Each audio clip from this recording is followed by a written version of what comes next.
सुखराम जी महाराज ने धन्य हो अनंत सरे सद्गुरु सुखराम जी महाराज के ज्ञान स्वरूप भगवान ने धन्य हो केवली भगवंता ने धन्य हो जीवा तारण जान ने धन्य हो मोक्ष के मालिका ने धन्य हो अनंत कोटि संतान धन्य हो राम सभा में राम राम महाराज शरणु सतगुरु दयाल को मुख हृदय हरि नाम नित पद संगत साधु की आजीवन मुक्त सुख नाम अणभे पद पर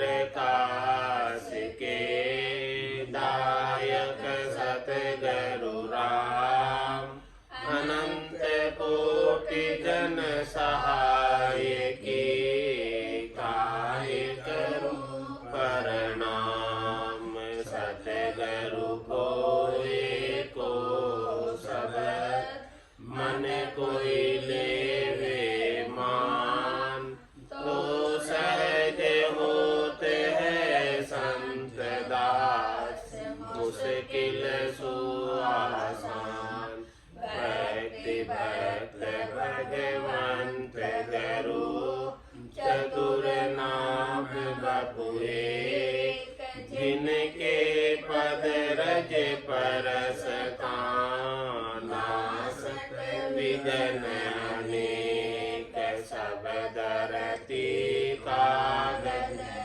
करऊं सब वन कलम कटाई सात समुद्र शाही करम सतगुरु गुण लिखा न जाय राम राम राम राम राम राम राम। आप सभी के अंदर विराजमान परमात्मा के पावन चरण में राम राम। अनंत श्री सद्गुरु सुखराम जी महाराज की 98 वाणी समाधि ग्रंथ चल रहा है। महाराज समाधि ग्रंथ के माध्यम से फरमा रहे हैं,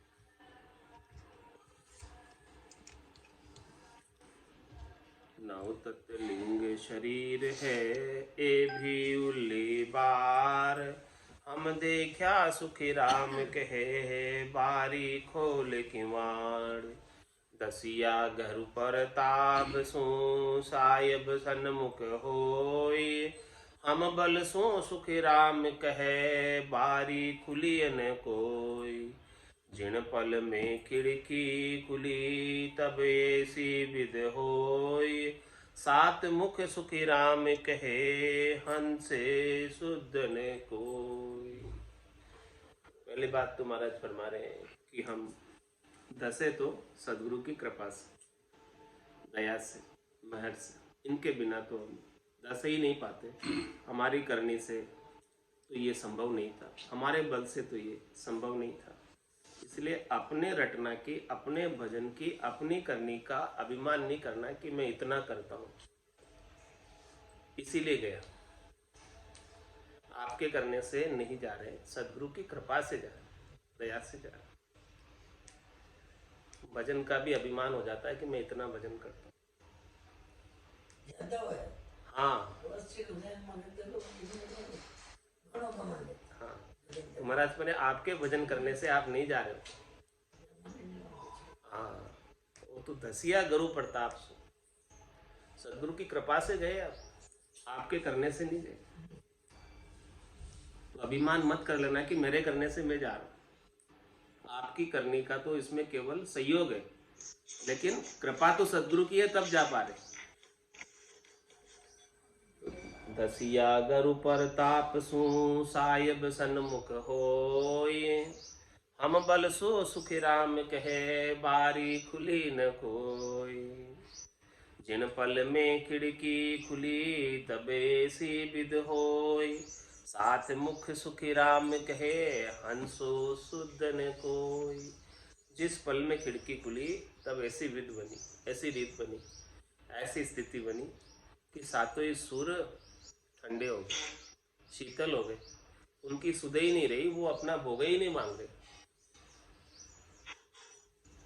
सातों इंद्रियां, दो आँख, दो कान, दो नाक, एक मुंह, इनको किसी को जो है अपनी सुध नहीं, अपने आहार लेने की इच्छा नहीं। इनको सुध होती है तभी आहार लेती है, और इनका राजा मन इन्हें आदेश देता है तभी आहार लेती है। तो महाराज फरमाने की जब खिड़की खुल जाती है तब इनकी सारी सुध समाप्त हो जाती है। ये इनको इतना आनंद आता है कि ये सब भजन करने में लग जाते हैं, भजन का आनंद प्राप्त करने में लग जाते हैं। आगे पीछे मध्य में एक नदर सी मोए, बारी खुली जिन बार में ऐसी या विद होई।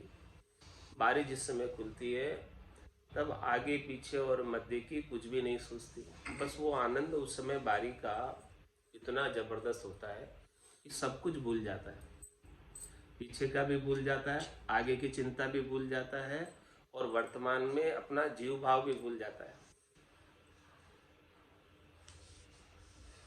मैं कुछ हूँ, मेरा कुछ वजूद है, सब कुछ भूल जाता है। आगे पीछे मध्य में एक नदर सी मोई, बारी खुली जिन बार में ऐसी या विद होई। ऐसी रीत बनती है कि जीव अपना आपा, अपना अहंकार, अपना अभिमान, अपनी विशेषता, अपने पद, अपनी पदवी, त्रिलोकी के जितने भी चीजें हैं सब भूल जाते, कुछ नहीं रहती उसके साथ।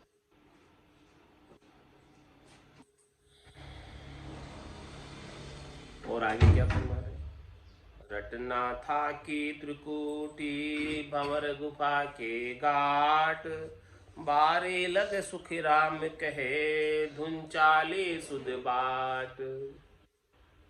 त्रिकुटी के अंदर इतने चेन चमत्कार दिखाई देते, त्रिकुटी के अंदर इतने सुख आते, तो साधक उन सुखों को लेने में लग जाता, उनको देखने में लग जाता। इतने तमाशे हैं त्रिकुटी में, आश्चर्य की बातें। तो जो उनकी सुरता है, निरता है, वो सुखों को लेने में लग जाती। तो महाराज समझे कि ये स्वभाव है ऐसा कि कोई चीज हो रही है तो उसको देखें, मनुष्य का स्वभाव।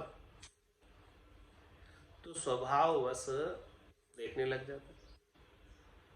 लेकिन महाराज कह रहे हैं, मत मानो सुरलोक की जय जन मेरा होए। आगे, सुख दुख सुडे को मति आराधो अंक दोय। ये रटना तो थकने लगेगी। क्यों थकने लगेगी? क्योंकि चित्त की वृत्ति, सुरता, निरता, त्रिकुटी के अंदर सुख आ रहे, उन सुखों को लेने में लग जाते। जब चेता उधर लग गया, सुरता उधर लग गई, निरता उधर लग गई, तो उस समय रटना रुक जाती। लेकिन महाराज क्या कह रहे, मत मानो सुरलोक की जे जन मेरा होय। सुख दुख सो डह को, सुख भी आ रहा है यहाँ पे, तो उससे भी डह को मती, और क्या करो, आराधो अंक दो। 2 अंक की आराधना करते रहो। रटना थकती है तो थकने दो, लेकिन वापस चालू कर दो। क्या कह रहे हैं महाराज, फिर से वापस चालू कर। रटना था कि त्रिकुटी भंवर गुफा के घाट। भंवर गुफा के घाट में भी बहुत सुख है, लील विलास है। त्रिकुटी का जो एरिया भंवर गुफा तक है, वहां तक बहुत सुख लील विलास है। वो सुख लील विलास के अंदर रटना ठहर जाती है, सुख लेने में लग जाती है। तो बारी लग सुख राम के धुन चाली सुध बाट। फिर बारी तक क्या चलता है, फिर धुन चल रही, सुध बाट यानी सीधे रास्ते से, बाट यानी रास्ता, सुध यानी सीधा। बारी तक जो सीधा रास्ता जा रहा है आगे, उसमें धुन जा रही, ध्वन्यात्मक शब्द आगे बढ़ रहा है, क्योंकि उस बारी को तो ध्वन्यात्मक शब्द ही खोल सकता है। मुख सिमरण पहुँचे नहीं, श्वासा सके न जाय, वा बारी सुखी राम कहे, कौ कुण खोले आय। केवल केवल ध्वन्यात्मक शब्द निजनाम सतनाम कुदरत कला नेंचरी उस बारी को खोल पाने में समर्थ होता है। क्योंकि बारी का रास्ता बड़ा जीना है, सूक्ष्म है। कितना रास्ता बताया बारी का? बारी तिल परवान है, फिर राई उन्मान, अब हंसो सुखी राम कहे, अटक रहे हो यहाँ आन, यहाँ आकर अटक रहे। क्योंकि रास्ता बड़ा जीना है, सूक्ष्म। तो उसमें जो सत्सबद है वो उससे भी जीना है, सूक्ष्म है। वो सत्सबद उस रास्ते से निकल जाता है, पार हो जाता है। क्योंकि वो सूक्ष्म वेद है। वेद, लवेद, भेद और फिर सूक्ष्म वेद। ये सूक्ष्म चीज है सत्सबद। यही उस सूक्ष्म रास्ते को पार कर पाने में समर्थ होती। इसके बिना वो सूक्ष्म रास्ता, बारी वाला रास्ता पार नहीं होता, उसे निकल नहीं पाते। तो बारी लग सुखराम के धुन 40 सुध बाट, वो धुन ही जाती आगे, ध्वन्यात्मक शब्द ही आगे जाता, वर्णात्मक शब्द आगे नहीं जाता, ध्वन्यात्मक शब्द जाता। तो जिसको ऐसा ध्वन्यात्मक शब्द प्राप्त हुआ है संतों की, सदगुरु की कृपा से, हे भूप निज नाम मुख माय नहीं आवे, ज्ञान गम सोजा गत नाय पावे, तत्व रूपी गुरु की दिल मेर भाई, निज नाम जागे शिस्तन माई। जिसके तन में जागृत हो गया सदगुरु की कृपा से, सदगुरु को अपना निजमन सौंपने से सदगुरु का निजमन रीझ गया और निजमन से निजमन पर मेहर हो गई, तो निजनाम जागृत हो गई। इतनी सी विधि है निजनाम जागृत की, इससे ज्यादा विधि है नहीं। तो आगे फिर धुन 40 उद्वाट, त्रिकुटी में मुख तीन सू, हंसो चर्यो न जाय, चारों सो सुख राम कहे, क्यों एक भोजन खाय।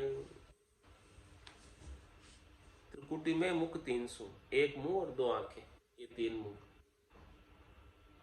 हंसो चर्यो न जाए, और चारों सो सुखराम के, क्यों एक भोजन खाए। और चार कौन से? दो नाक और दो कान। अब त्रिकुटी के अंदर जब वो बारी लाग जाता है तो सबके भोजन आहार छूट जाते हैं। हंसा तो, आत्मचेतन तो बारी लांघकर सत्सबद के साथ आगे बढ़ गया। उससे पहले तो ये सब पसर रहे थे, सुख लेने में लगे हुए थे। दोनों आंखें, दोनों कान, दोनों नाक और मुंह, वो सब सुख लेने में लगे हुए थे। लेकिन जब वो बारी को लांघ कर आगे चले गए तो ये पीछे रह गए और साधक आगे बढ़ गया। तब इनसे सुख लेने की इच्छा, इनसे आहार लेने की इच्छा, इनसे भोजन प्राप्त करने की इच्छा समाप्त हो गई। फिर वो सातों सुरों से क्यों भोजन लेगा, क्यों आहार लेगा? नहीं लेगा, इच्छा ही नहीं रह गई, क्योंकि परम आनंद, भारी आनंद प्राप्त हो गया। तब उससे ऐसा आहार लेने में ही नहीं आ रहा, अच्छा ही नहीं लग रहा, सुहा ही नहीं रहा ये आहार। त्रिकुटी के जो आहार है हंसे के, सुख लेने के, वो सुख लेने के आहार अब अच्छे नहीं लगते।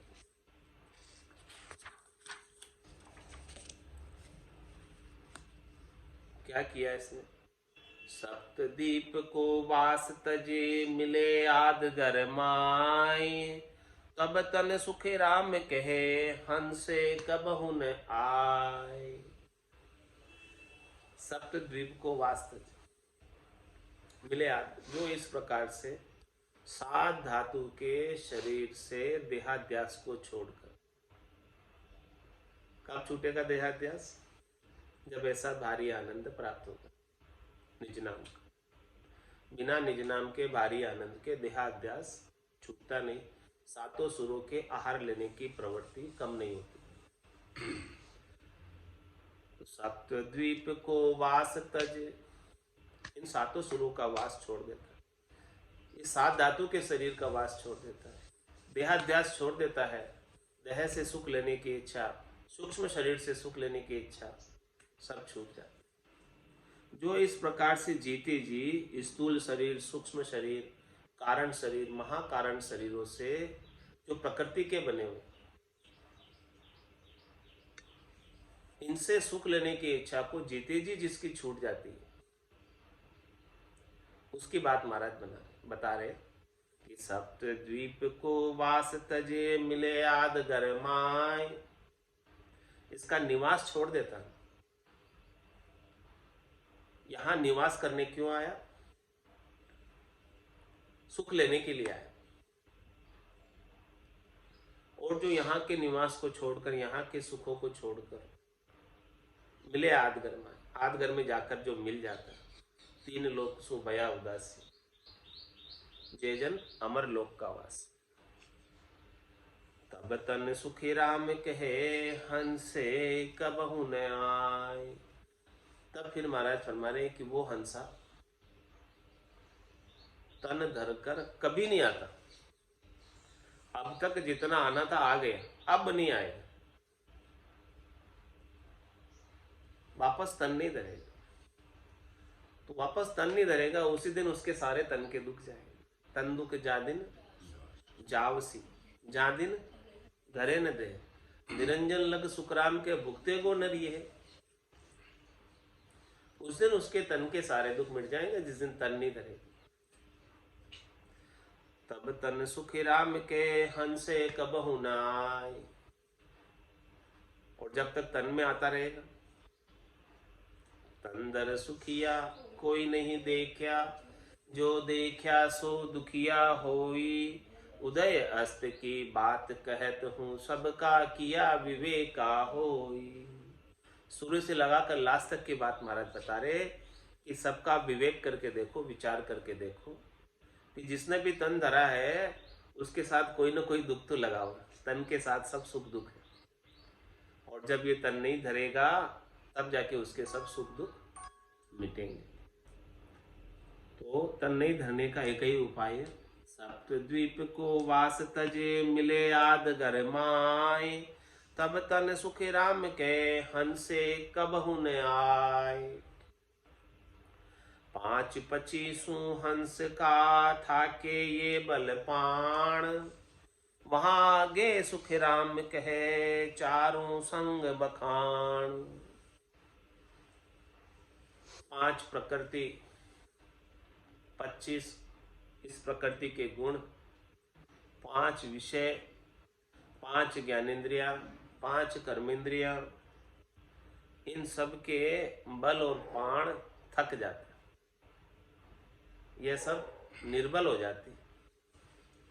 ये पहले सब अपर बल थी, लेकिन महाराज हमारे वो बारी लगने के बाद ये सब निष्प्राण हो जाती, इनमें कुछ जान ही नहीं रह जाती। ये सब अपना भोग आहार नहीं लेती, आहार नहीं लेगी तो जान नहीं रहेगी, आहार लेगी तब तक इनमें जान रहेगी, तो ये आहार लेना ही छोड़ देती।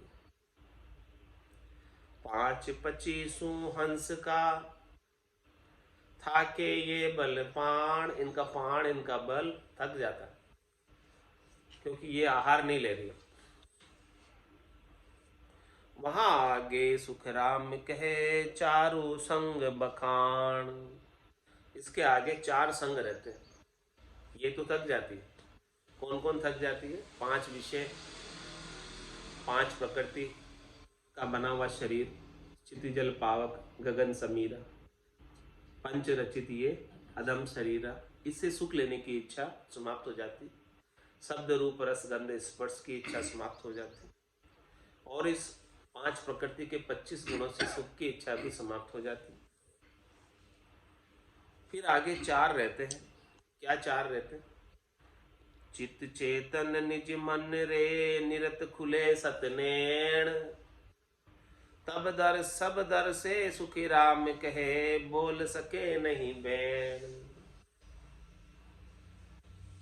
चित्त रहता है, चेता लगा रहता है, चेतन रहता है, आत्म चेतन, निजमन रहता है और निर्ता रहती है, और ये दिव्य नयन ब्रह्म नयन खुल जाता है। दिव्य नयन ब्रह्म नयनों से सब कुछ दरसने लगता है।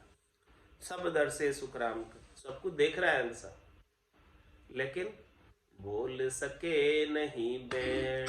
वचनातीत आनंद प्राप्त कर रहा है, अनिर्वचनीय आनंद प्राप्त कर रहा है, जो वचनों में कहकर बताया नहीं जा सकता। तो क्या बोलेगा वो, क्या कहेगा? गूंगा जैसे गुड़ खा ले, फिर उससे पूछो कि गुड़ कैसा था, क्या कहेगा? बोल नहीं सकता, मुस्कुरा देगा, बहुत अच्छा है। इस प्रकार से साधक अनिर्वचनीय आनंद को प्राप्त करके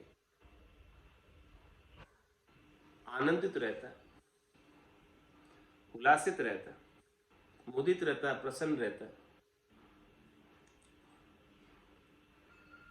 भंवर गुफा आसन रहे, तहां गुंज धुन होय।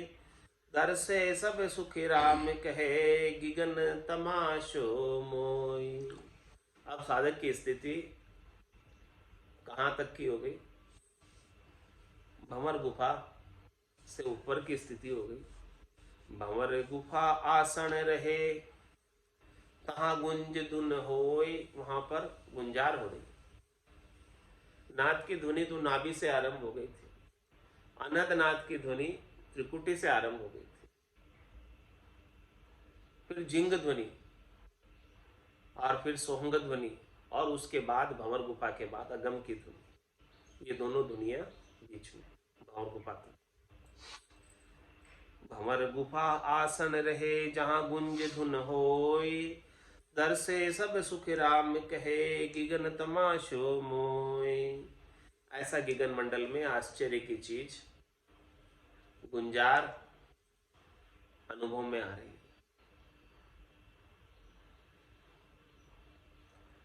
भंवर गुफा को छांड के, उड़े हंस तीन बार। तीन लोक सुख राम कहे, खाली भया विचार। जिस समय वो भंवर गुफा को छोड़कर हंसा चला जाता आगे,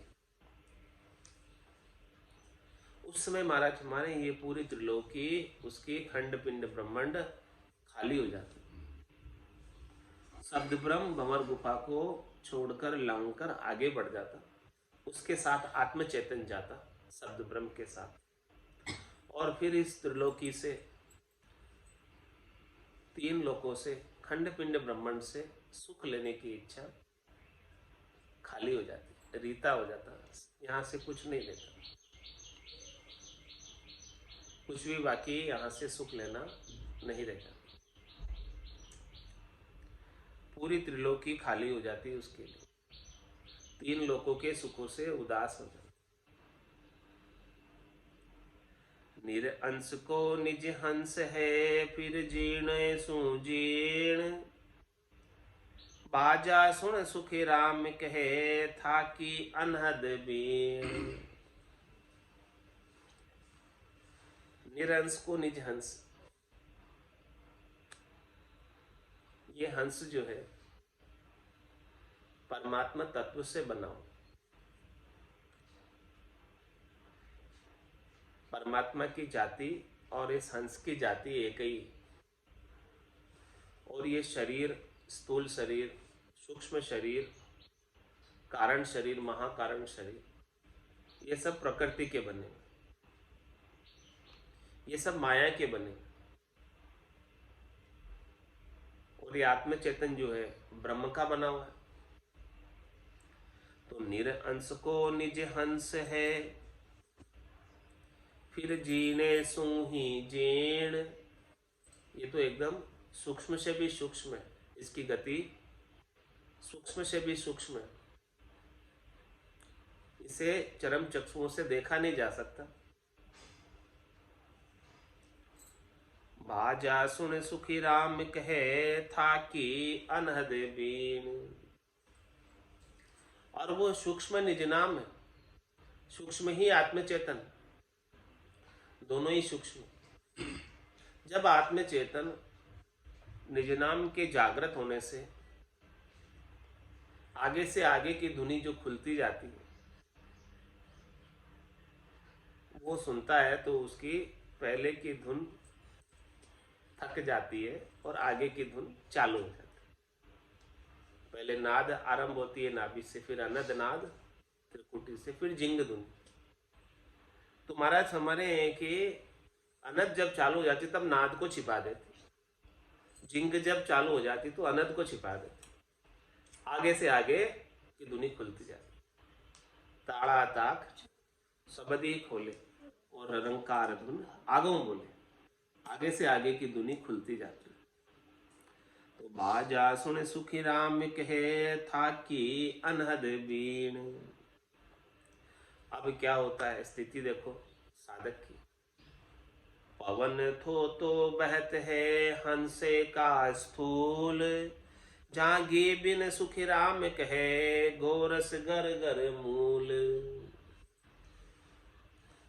अब महाराज फरमाने कि उसका शरीर कैसा हो गया, स्थूल शरीर का महाराज वर्णन करके बता रहे हैं। अब केवल उसमें श्वासें चल रही, केवल उसमें प्राण विराजमान है, श्वासें चल रही है, बाकी अब उसको उस शरीर से कुछ सुख लेने की इच्छा नहीं रह गई।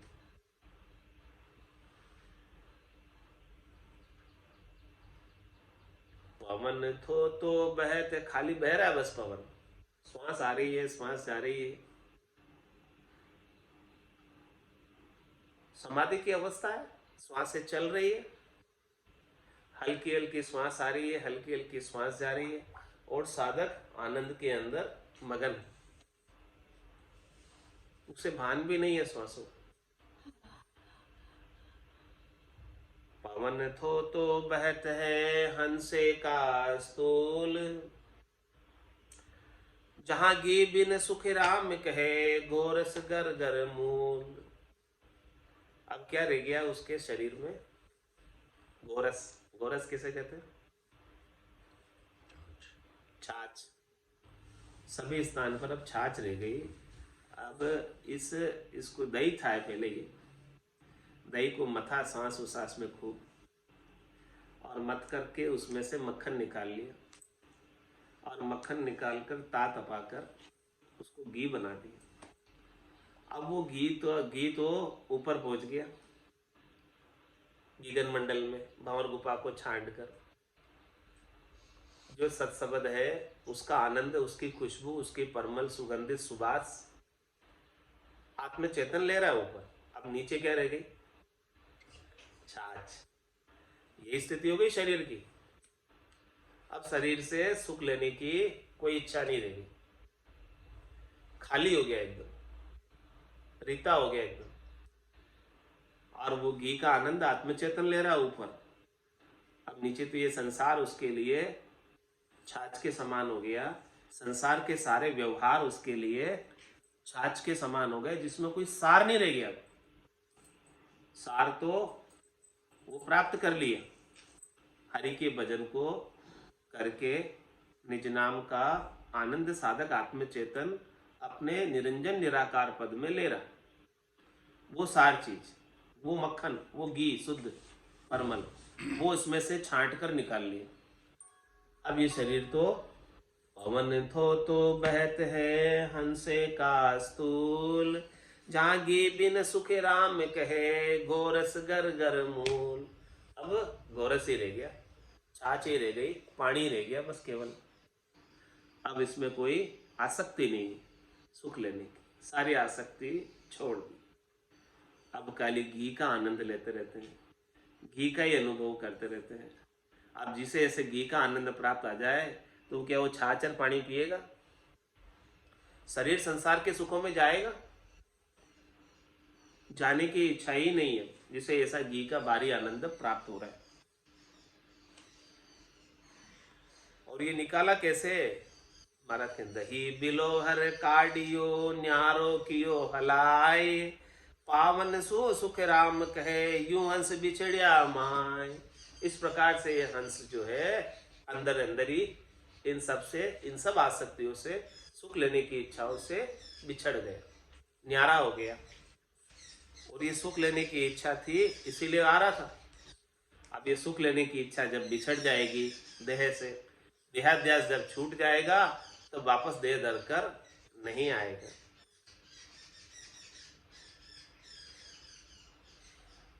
पिछम दिशा को पलटिया तब माखन जू होय, क्यों गोरस को भेल है लेवाल है नहीं कोई।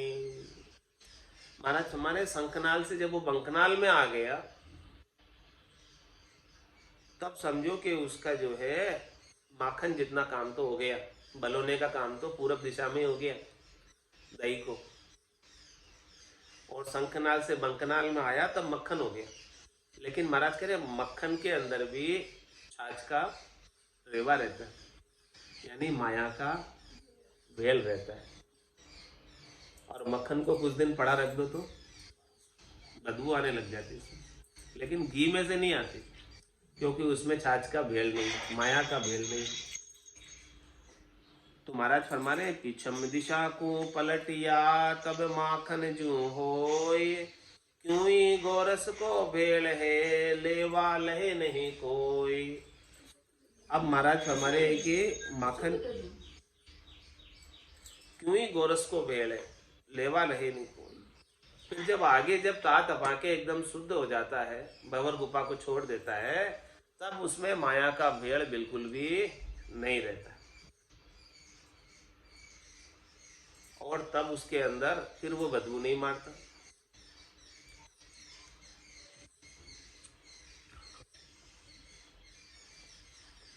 संता देख्याई चेरज भारी, वो संता देख्याई चेरज भारी, अमर लोक में संत विराजे, महासुरत लिवे मारी।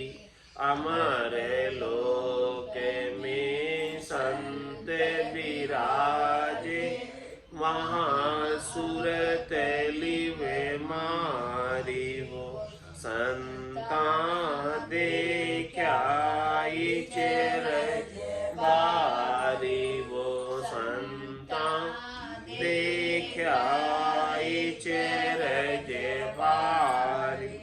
फाडर पीठ चढ़िया आकाश, है कुदरत लिवे धारा। फाडर पीठ चढ़िया आकाश, है कुदरत लिवे धारा। अष्टांग योग्य सांख्य नहीं पवना, ऐसा खेल हमारा। अष्टांग योग सांख्य नहीं पवना, ऐसा खेल हमारा। वो संता देख्याई चेरज भारी, वो देख्याई चेरज भारी। उलटर गंग चढ़ी गिरनारा, छूटी से सरदारा। उलटर गंग चढ़ी गिरनारा, छूटी से सरदारा। करणी सकल ज्ञान कर देखा, सत सबद तो न्यारा। करणी सकल ज्ञान कर देखा, सत सबद तो न्यारा।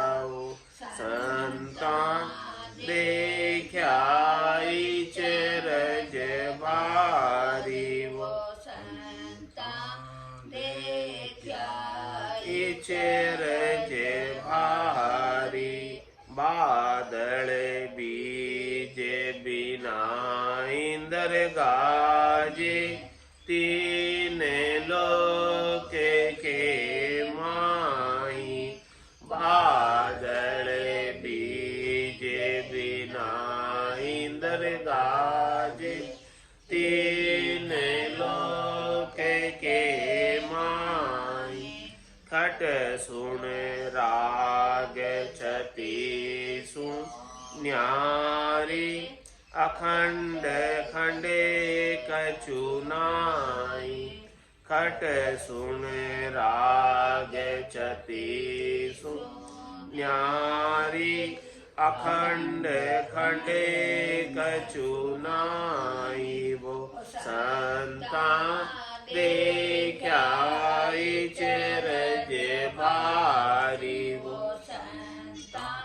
देखा चरज भारी सता समाध लगी घट मेरे त्रिकुटी संगम होई सता समाध लगी घट मेरे त्रिकुटी संगम होई इडा पिंगला सुख नाड़ी रमे संग मिल दोई इडा पिंगला सुख मन नारी रमे संग मिल दोई वो संता देख्याई चरज भारी वो